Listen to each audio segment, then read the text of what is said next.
Doktor, mədə kiçiltmə estetik əməliyyatdır. Xeyr, mədə kiçiltmə estetik əməliyyat deyil. Mədə kiçiltmə sağlamlıq üçün edilən metabolik bir əməliyyatdır. Yəni mədə kiçiltmə, piyələnmə və onun gətirdiyi xəstəliklərdən xilas olmaq üçün edilir. Mədə kiçiltmə gözəllik üçün edilmir.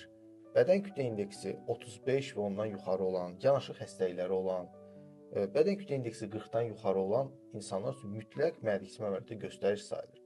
Bu insanlar bu əməliyyatı keçirməklə öz sağlamlığına qovuşurlar, piyələnmə və onun gətirdiyi xəstəliklərdən xilas olmuş olurlar. Doktor, bəzi insanlar bunları qarışdırır. Məsəl üçün, qarın nahiyəsində o artıq fartukları, onu kəsdirməklə, piyləri çıxartmaqla elə hesab edirlər ki, çəki azaldılacaq.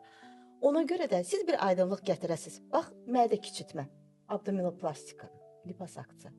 Bunların fərqi nədir və siz kimlərə nəyi məsləhət görərdiniz? Müasir günün ən aktual sualı və pasientlərin ən çox etdikləri səhv. Yəni bariatrik mədə kiçiltmə əməliyyatı ilə estetik qarın gərmə, yəni fartuk götürmə, qarına estetik forma vermə əməliyyatı olan abdominoplastika və liposaksiya əməliyyatını qarışdırırlar. Və bu da sonradan çox xoşagəlməz nəticələrlə üzləşirlər. Yəni bədən kütlə indeksi yüksək olan insanlara estetik əməliyyat olmaz. Yəni onlar mütləq çəkidən azad olmaq üçün birinci mədə kiçiltmə əməliyyatı olunub piylərdən azad olmalıdırlar.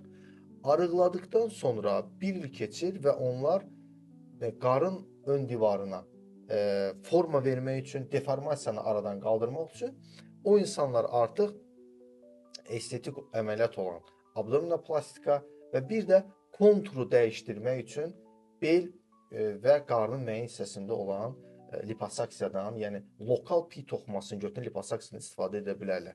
İnsanlar səhv salır ki, mən gedəcəm liposaksiya, abdominoplastika, amma kökdür, 120-130 kiloqram çəkisi var.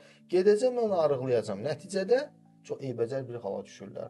O insanların qarınları forma verilir, amma bədəndə olan piy qalır. Və bax, bu məsələ günümüzün ən aktual səhvlərindən biridir. Hesab edirəm ki, gələcək mövzularda bir daha biz bu məsələlərə toxunacağıq.